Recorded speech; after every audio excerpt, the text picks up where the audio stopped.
Hi guys, welcome to a brand new series where I pick up the top 5 PvP plays from the replay submissions. If you have a replay that you think is worthy of being on the list of the top plays, make sure to check out how to submit the video in the description below. Since this is a new series, I would like to mention that these top plays are not purely based on skill level, but also anything of interest that you don't usually see in a usual day in PvP. Even if the game ends up in a loss, it could still make it into these top 5 plays. Starting off at number 5 is EZRA with his faithful Titan. He starts off facing the usual onslaught we see from every trash bin.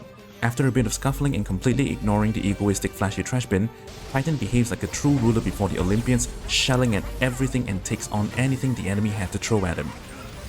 With only a single deployment throughout the entire fight, it goes to show just how powerful a Titan can be, and now trash bin have nothing on him.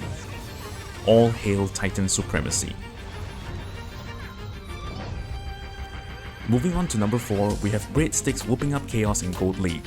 The fight started off in a pretty standard way and the enemy has the upper hand. Keep your eyes peeled for the star of the match as he wreaks havoc when uncontested in the battlefield. Here's the first weave, moving behind the tank. With a little bit of help, he goes further in and now distracts everything in the back line. And even though he eventually dies, Breadstick was able to snowball tanks to him, proving that Colonel Sanders or Ryan Ferry is still the baddest Chad grandpa in Counterside. Shame on you, trash bin. Coming in hot at number 3, we have Rain entering the battle with a plan in hand. Expecting all sorts of trash bin shenanigans, he brought Serapel to the game. With the theory that trash bin is useless without a backline, he's using Serapel's AoE burn, hoping to clean up while ignoring the trash bin as much as he can. When things starting to go south, he drops a clutch Rosaria for the needed burst of damage paired with the accumulated burn damage of Serapel almost cleared the entire field. Once Yubin failed to protect the backlines, all pieces needed for victory just fell into place. Standing strong in number 2, we have Ali facing against a team that vomits damage for breakfast. Coming in hot with Carl, Seryun and Shinja on the enemy side, Ali is already expecting Awaken Hill to be dead in a matter of seconds. While the impending doom draws near, Ali saves up under all that pressure and decides to drop Adele to stamp out the onslaught. Adele uses her skill, knocking all the rangers up, killing Einstein Zwei and keeping herself alive with the summon adds.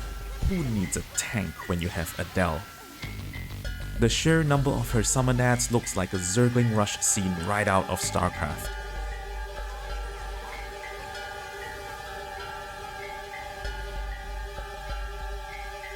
Finally taking our number 1 spot for the week is the Ferry with one of the most last-minute close clutch wins I have ever and most probably will ever see in Counterside. Hats off to the Ferry's opponent as he started off the match with a rarely seen Rhino. To stall the Rhino ever so slightly, the Ferry drops Lincoln and Sylvia to deal with it, but his opponent activates a heal, leaving Rhino healthy. Seeing that his own ship HP is low and expecting a backdoor drop, the Ferry decides to go all out on the offensive. Here comes Awaken Yumina drop at the last minute and tries to end the game, but right at the very last second, the Ferry with the stars aligned just barely naps the win. And that's it for this week's top 5 plays. I'm sorry this episode came a little bit later than expected due to the high volume of incredible replay submissions. Those that did not make it to this week's list, don't worry, they are still in the pool of plays that will be competing with the other new clips coming next. Thank you for watching, like and subscribe, and keep the replays coming.